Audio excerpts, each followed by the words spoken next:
बेटा reflection and refraction पढ़ा रहे थे हम आपको, परावर्तन अपवर्तन। आज हम उसकी कुछ परिभाषाएं बताएंगे।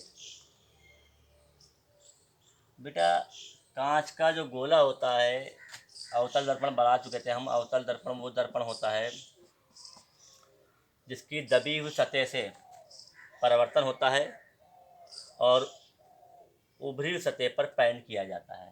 इसके मध्य बिंदु को, इसके बीच के बिंदु को पोल या ध्रुव कहते हैं। इससे जाने वाली रेखा लाइंस प्रिंसिपल एक्सिस या मुख्य अक्ष कहलाती है। ये गोला या स्फीयर जिस भाग से काटा जाता है और पेंट किया जाता है कांच के गोले से, उसके सेंटर को ही इस दर्पण का, इस मिरर का वक्रता केंद्र या सी या सेंटर ऑफ कर्वेचर कहा जाता है। ये सी है, वक्रता केंद्र है, या वक्र सेंटर ऑफ कर्वेचर है।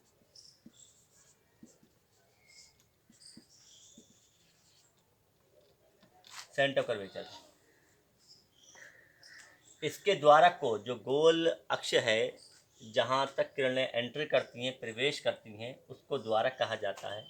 ये पी होता है। इसके मध्य बिंदु पर ही एफ होता है, मुख्य फोकस होता है। मुख्य फोकस या फोकस पॉइंट। ये मुख्य फोकस कैसे निकलता है?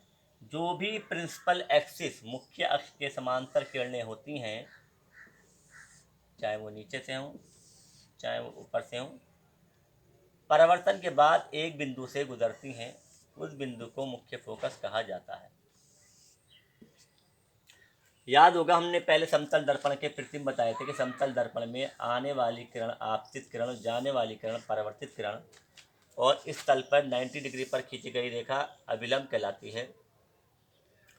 ये सभी एक ही तल पर होते हैं और इसके बीच में बना कोण आई और आर, आपतन कोण, परावर्तन कोण या एंगल ऑफ इंसिडेंस और एंगल ऑफ रिफ्लेक्शन इक्वल होते हैं। पहला नियम ये था, पहला लॉ ये था। सेकेंड लॉ था कि ये इंसिडेंस रे और रिफ्लेक्टेड रे, आपतित किरण और परावर्तित किरण एक ही तल, एक ही पॉइंट, एक ही नोड पर होंगे। यह अभिलंब होता है, नॉर्मल कहते हैं। ये आपतित किरण है, इंसिडेंट रे भी कहते हैं,